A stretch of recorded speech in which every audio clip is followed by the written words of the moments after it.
Pour ne rien rater de nos programmes, n'oubliez pas de vous abonner à nos 2 chaînes YouTube, le Média TV et le Média 24/7, et d'activer la cloche. Bonjour à toutes et à tous, ravi de vous retrouver sur Le Média pour le récap, votre rendez-vous quotidien d'actualité. Du lundi au jeudi, on revient sur un sujet sans filtre et sans langue de bois. Alors avant d'entrer dans le vif du sujet, un message important. Nous avons besoin de vous. Le Média lance Riposte, une campagne de financement citoyen pour renforcer une information libre, indépendante et populaire. Dans un contexte où des fortunes privées comme celle de Pierre-Édouard Stérin cherchent à influencer l'opinion à coups de millions d'euros, nous devons nous organiser collectivement. Aidez-nous à riposter, rendez-vous sur campagne.lemediatv.fr. Et maintenant, place à l'épisode 53 du récap. C'est parti. Israël vient de franchir un nouveau seuil dans son escalade militaire au Moyen-Orient. Après plusieurs mois de guerre génocidaire en Palestine, de colonisation en Cisjordanie, des bombardements en Syrie, au Yémen et au Liban, sans parler de l'attentat au Beeper, l'État hébreu a déclenché une offensive massive sur l'Iran.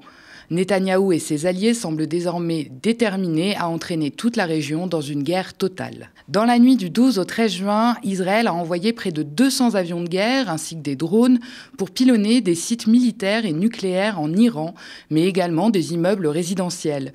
Une vaste offensive qui a décimé 78 personnes, dont des enfants, et blessé 320 autres. Parmi les victimes, plusieurs hauts responsables du régime iranien ainsi que des scientifiques ont trouvé la mort dans leur maison avec leurs familles. Aussitôt, Israël a activé sa machine à propagande, prétendant, une fois encore, que frapper l'Iran relevait de la simple légitime défense. Le gouvernement de Netanyahou assure disposer de renseignements prouvant que Téhéran s'approchait du point de non-retour, je cite, vers la bombe atomique. Cela justifierait donc une attaque préventive. Le 11 juin dernier, à l'occasion d'une audition au Sénat, l'ambassadeur d'Israël en France avait rappelé les craintes de son pays à l'idée de voir le régime des Mollahs se doter de l'arme ultime. Le diplomate avait alors déclaré, je cite, « Notre but est d'empêcher l'Iran d'avoir l'arme nucléaire quoi qu'il arrive ». Évidemment, à les écouter, cette stratégie n'a qu'un seul objectif, instaurer la paix par tous les moyens, y compris en faisant la guerre. Alors on connaît la rengaine, c'est le pyromane qui crie au feu, et le plus alarmant, c'est sûrement que la France lui tend l'extincteur. Alors on connaît la rengaine, c'est le pyromane qui crie au feu, et le plus alarmant, c'est sûrement que la France lui tend l'allumette. Dès le lendemain de l'attaque massive contre l'Iran, Jean-Noël Barrot, le ministre des Affaires étrangères, a repris les éléments de langage du gouvernement israélien en réaffirmant, je cite, « le droit d'Israël à se défendre contre toute attaque ».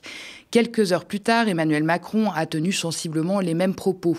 Le président français a même ajouté que si Israël devait être attaqué, la France participerait aux opérations de défense. Une perspective d'implication dans le conflit particulièrement inquiétante. Le soutien, celui que nous avons toujours apporté, mais j'ai toujours été clair, ça n'est pas un soutien inconditionnel et sans limite.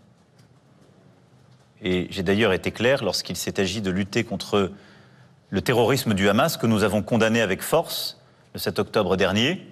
Nous avons soutenu toutes les opérations ciblées d'Israël, sa volonté de très clairement se protéger du terrorisme, mais en aucun cas nous n'avons soutenu les opérations qui mettaient en danger la vie des civils. Et c'est pourquoi nous avons appelé dès la fin octobre 2023 à un cessez-le-feu sur le territoire.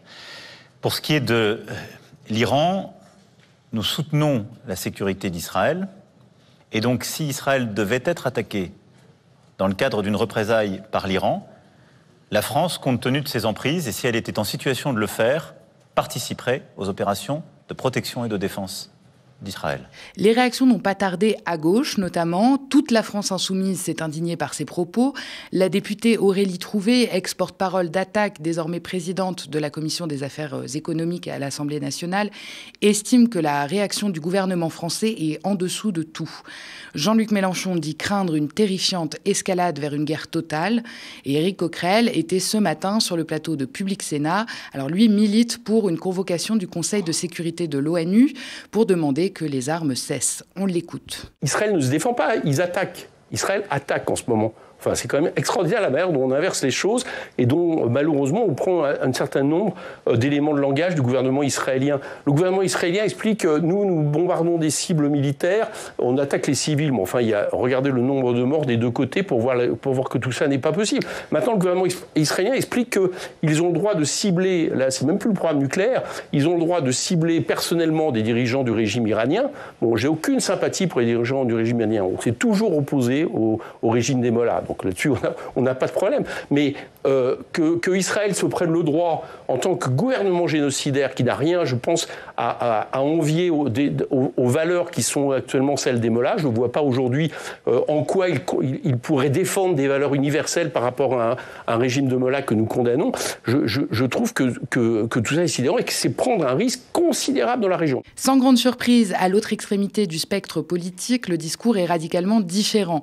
L'extrême droite française affiche un soutien sans réserve aux dérives autoritaires et messianiques du gouvernement israélien. Alors il suffit d'écouter Éric Zemmour, reçu sur le service public. Pour lui, le 7 octobre justifie toutes les guerres d'Israël, qui n'auraient désormais plus à se soucier du droit international. C'est la guerre, répète-t-il en boucle, et donc selon lui, Netanyahou aurait carte blanche pour bombarder toute la région. Donc, ils ont compris qu'il y aurait une guerre éternelle. Je ne crois pas aux possibilités de paix, je ne crois pas aux possibilités de États. Ça veut dire qu'il y a une guerre éternelle. Ça veut dire quoi? Qu'Israël doit détruire tous ses voisins? Ça veut dire qu'il doit faire ce qu'il a fait.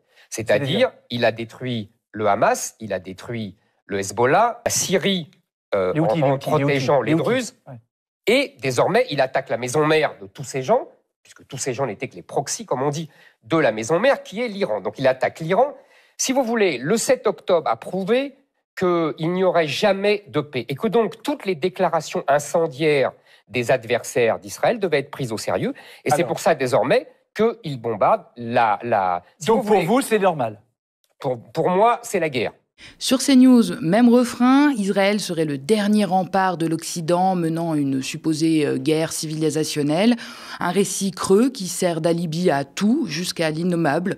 Dans cette logique, la guerre devient légitime, la colonisation un devoir et l'idéologie raciste de l'extrême droite israélienne est recyclée en défense des prétendues valeurs occidentales. Vous avez tout à fait raison. Et tout d'abord, j'aimerais apporter mon soutien au peuple israélien, mon respect et mon admiration. Le peuple israélien a connu l'un des plus grands pogroms de son histoire depuis la Seconde Guerre mondiale, le 7 octobre. Et dès le lendemain, ce peuple s'est relevé avec force. Ce peuple est doté d'une force morale et mentale incroyable. Et vous avez tout à fait raison, Anthony. Les Israéliens sont en train de jouer leur survie, mais les Israéliens sont en train de défendre nos valeurs, sont en train de défendre également la sécurité de l'Occident et la sécurité de l'Europe. Parce que la menace nucléaire iranienne menace tout l'Occident. Parce que des missiles iraniens peuvent très bien un jour toucher la France. Parce qu'il y a déjà eu des attentats commandités par l'Iran sur notre sol. Et oui, vous avez raison, Anthony, Israël fait aujourd'hui le sale boulot. Plusieurs acteurs internationaux ont réagi aux récentes tensions. L'ONU, l'Union européenne, l'OTAN, la Chine et le Royaume-Uni ont appelé à la modération. L'Allemagne, elle, a suivi une position proche de celle de la France en réaffirmant le droit d'Israël à se défendre. En revanche, des pays de la région, comme la Turquie, l'Arabie saoudite, le Qatar, ainsi que les Houthis, ont condamné les frappes israéliennes, les qualifiant de provocations graves. L'Irak, de son côté, a dénoncé une agression et accusé Israël d'avoir violé son espace aérien. La Russie a vivement critiqué ces attaques, les jugeant inacceptables et non provoquées. L'Union africaine, elle, met en garde contre un risque majeur pour la paix mondiale. Et enfin, l'Agence internationale de l'énergie atomique a tenu à rappeler une règle fondamentale. Les installations nucléaires ne doivent jamais être ciblées. L'attaque israélienne a logiquement poussé l'Iran à répliquer en bombardant à son tour. Alors les missiles se croisent et le dôme de fer a été mis à rude épreuve. Près de 250 morts sont à déplorer en Israël et en Iran depuis vendredi. Le bureau du Premier ministre israélien fait état de 24 morts, dont 11 dans la nuit du dimanche à lundi. Côté iranien, le dernier bilan parle d'au moins 224 morts et de plus d'1 millier de blessés. Ce dimanche sur RTL, le ministre français des Affaires étrangères a qualifié de menace le programme nucléaire iranien, non seulement pour Israël, mais aussi pour l'Europe. Au-delà de reprendre une fois de plus à son compte la propagande israélienne, il joue sur la panique morale de l'Occident. L'historien israélien spécialiste de l'Iran, Haggai Ram, a accordé un entretien à nos collègues de Mediapart dans lequel il qualifie cette peur du nucléaire iranien d'irrationnelle, de fabriquer et d'exploiter politiquement depuis des décennies. Il explique notamment que jamais l'Iran n'a directement menacé Israël. Il souligne que l'Iran est signataire du traité de non-prolifération, contrairement à Israël, qui possède pourtant un arsenal nucléaire reconnu. Ce matin, sur France Inter, Armin Arefi, grand reporter au Point, a pointé cette dissonance de la situation. Il met en avant qu'Israël, en raison de son alliance avec les Occidentaux, bénéficie de passe-droit jamais remis en question. On l'écoute. La suite de cette question, pourquoi est-ce que Israël a le droit à l'arme nucléaire et pas l'Iran, Armin Arefi? Oula, ça c'est la question à 100 milliards de dollars. C'est la question de nos auditeurs. Je vais répondre. J'irai encore plus loin. Israël n'est pas signataire du traité de non-prolifération nucléaire, à l'instar de l'Inde et du Pakistan, ces trois pays qui ont la bombe. L'Iran est signataire du traité de non-prolifération nucléaire, n'a pas pour l'instant la bombe atomique et se voit bombardé. Pour répondre à votre question, la réponse est simple. Il s'agit de l'allié des Occidentaux et le droit international, à l'époque où il a été fixé par les Occidentaux. Selon les experts, le but affiché par Israël de vouloir empêcher l'Iran d'accéder à l'arme nucléaire par la force est vain. Un démantèlement complet du programme iranien serait irréaliste. Même à grand renfort d'attaques ciblées, les missiles ne peuvent détruire les connaissances accumulées par les scientifiques iraniens. Difficile aussi d'atteindre toutes les installations, notamment les sites souterrains comme Fordo, ce site hautement sécurisé et hors de portée des armes israéliennes connues. Il faudrait donc que les États-Unis, qui disposent d'armes capables de frapper des bunkers, s'en mêlent. Pour l'heure, Donald Trump est persuadé qu'il est possible de parvenir facilement à un accord entre l'Iran et Israël pour mettre fin à ce conflit. Toutefois, il a mis en garde Téhéran, je cite, « Si nous sommes attaqués de quelque manière que ce soit par l'Iran, toute la force et la puissance des forces armées américaines s'abattront sur vous à des niveaux jamais vus auparavant. » Le président américain allié d'Israël a avoué lui-même qu'il avait été mis au courant des plans de l'État hébreu concernant l'Iran. Selon plusieurs médias, dont l'AFP, l'armée israélienne a informé Washington durant le week-end qu'elle avait une opportunité d'éliminer le guide suprême iranien, l'ayatollah Ali Khamenei. Donald Trump s'est quand même opposé à ce plan. Les Iraniens n'ont pas tué d'Américains et la discussion sur le meurtre de dirigeants politiques ne devrait pas avoir lieu, a assuré un membre de l'administration américaine. Face à cette opposition américaine, Benjamin Netanyahou a rétropédalé, laissant croire à une fausse information. Depuis le début de son offensive, Israël a tué plusieurs hauts gradés iraniens, dont le chef des gardiens de la Révolution, le chef de l'état-major de l'armée, ainsi que 9 scientifiques du programme nucléaire. Benjamin Netanyahou a également annoncé dimanche sur Fox News que le chef du renseignement iranien et son adjoint avaient été éliminés dans une frappe à Téhéran. Après des décennies de guerre par procuration et d'opérations ponctuelles, c'est la première fois que les deux pays ennemis s'affrontent militairement avec une telle intensité. Pour certains analystes, l'offensive lancée par Netanyahou contre l'Iran vise aussi à saboter les pourparlers entre Téhéran et Washington sur le nucléaire. Mais ce coup de force pourrait se retourner contre Israël. De plus en plus d'experts craignent qu'en se sentant attaqué, le régime iranien accélère en secret sa course vers la bombe atomique. Netanyahou s'appuie sur le consensus occidental autour de la menace nucléaire iranienne pour avancer ses pions.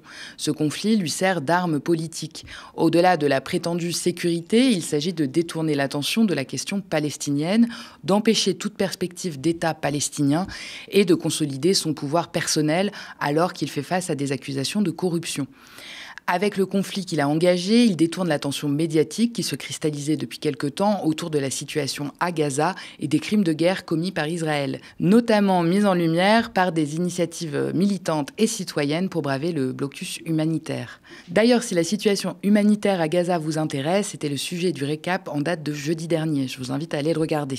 L'historien Haggai Ram défend dans son ouvrage Iranophobia l'idée que cette peur de l'Iran est une projection des angoisses israéliennes sur leur propre devenir, en particulier en ce qui concerne l'évolution religieuse et autoritaire du pays. Israël et le régime des Mollahs partagent de nombreuses caractéristiques politico-religieuses, notamment un messianisme fort, une centralité religieuse dans la vie politique et des figures charismatiques autoritaires. L'animosité entre les deux régimes serait donc, selon lui, alimentée autant par leur ressemblance que par leur différence. Le 12 juin 2025, en Israël, un mouvement de jeunesse d'extrême droite a tenu une conférence avec plusieurs ministres du gouvernement Netanyahou. Le ministre du patrimoine y a appelé à l'annexion de la Cisjordanie, de Gaza, de la Syrie et du Liban dans le cadre du projet biblique du Grand Israël. Il a lié cette ambition à une vision religieuse radicale. Son discours ouvertement expansionniste et théologique a été acclamé. Des propos qui font écho à ceux qu'il a tenus en mai dernier, je cite « Si la population de Gaza souffre, le Hamas souffrira. Il n'y a aucun problème à bombarder leurs réserves de nourriture et de carburant, ils devraient mourir de faim ». Il avait aussi déclaré auparavant que larguer une bombe atomique sur Gaza était une option, comme le rappelle le média indépendant Contre-Attaque. Lors de cette même conférence, d'autres ministres, comme celui des Communications ou des Finances, ont également défendu l'annexion complète de la Cisjordanie et de Gaza, assumant ainsi pleinement le projet de nettoyage ethnique de la région. Le 29 mai dernier, Israël a officialisé la création de 22 nouvelles colonies en Cisjordanie, acte salué comme historique par le ministre de la Défense, Israël Katz, au mépris total du droit international. Depuis octobre 2023, le mouvement des colons, fort de 500 000 membres en Cisjordanie, multiplie les violences. Ils s'emparent également de maisons, de terres et commettent des exactions telles que des pillages, des destructions et parfois même des massacres envers le peuple palestinien. L'offensive israélienne contre l'Iran n'est pas un simple épisode militaire, c'est un point de bascule. Pour la première fois, après des années de guerre indirecte, d'opérations clandestines, deux puissances régionales s'affrontent à visage découvert. Cette escalade, loin d'être accidentelle, semble calculée. Elle vise à redessiner les lignes du pouvoir au Moyen-Orient, à repousser toute pression internationale sur la question palestinienne et à saboter toute dynamique diplomatique entre l'Iran et les États-Unis. Netanyahou s'inscrit dans une stratégie bien connue, celle du fait accompli, en invoquant sans cesse la légitime défense et en agitant le spectre du nucléaire, il cherche à sanctuariser une impunité totale pour ses actions à Gaza, en Cisjordanie, à Beyrouth, à Damas, à Téhéran et partout ailleurs. Mais ce récit sécuritaire ne tient plus, les faits sont là. Israël mène une politique expansionniste, suprémaciste, coloniale et ouvertement belliqueuse à l'échelle régionale. La question n'est plus seulement de savoir si l'Iran va se doter de l'arme nucléaire, la question aujourd'hui, c'est combien de morts faudra-t-il encore pour que la communauté internationale cesse d'avaliser les crimes de guerre sous couvert d'une alliance stratégique. Le silence des puissances occidentales ne sont pas neutres, ils se font complices de la politique dévastatrice de Netanyahou. On poursuit avec le reste de l'actualité, racontée et mise en image par Sarah Duyeux. On commence tout de suite par une des actus du week-end qui concerne Nicolas Sarkozy. Fait rarissime concernant un chef d'État, Nicolas Sarkozy a été exclu de la Légion d'honneur par un arrêté paru ce dimanche 15 juin. Il se voit aussi retirer l'Ordre national du mérite, une sanction automatique pour toute personne condamnée à 1 an de prison ou plus. C'est le cas de l'ancien président. En 2023, il a été définitivement condamné à 3 ans de prison dont 1 an ferme pour corruption dans l'affaire des écoutes. La droite et l'extrême droite se sont indignés de cette décision.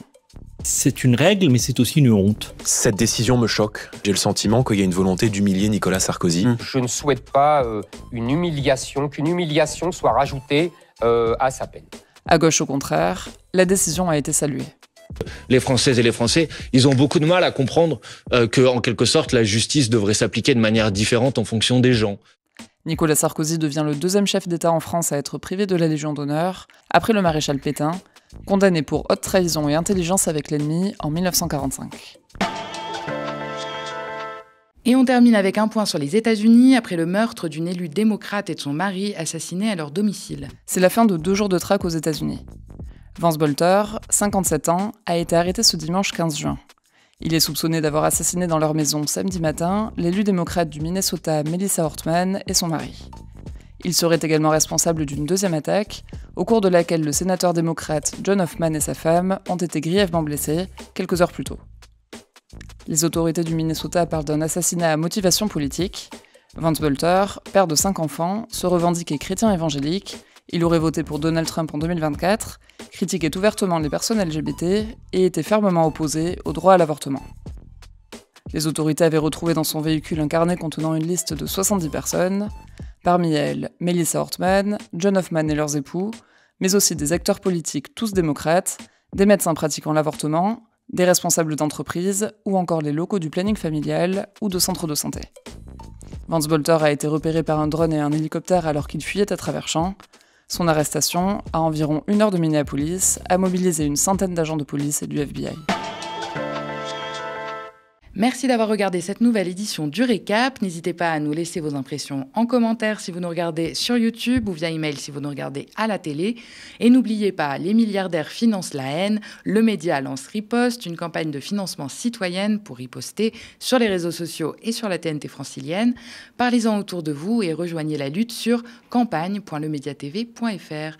Abonnez-vous aussi à nos 2 chaînes YouTube, Le Média TV et Le Média 24/7 pour ne rien rater de nos programmes. Très bonne soirée sur Le Média.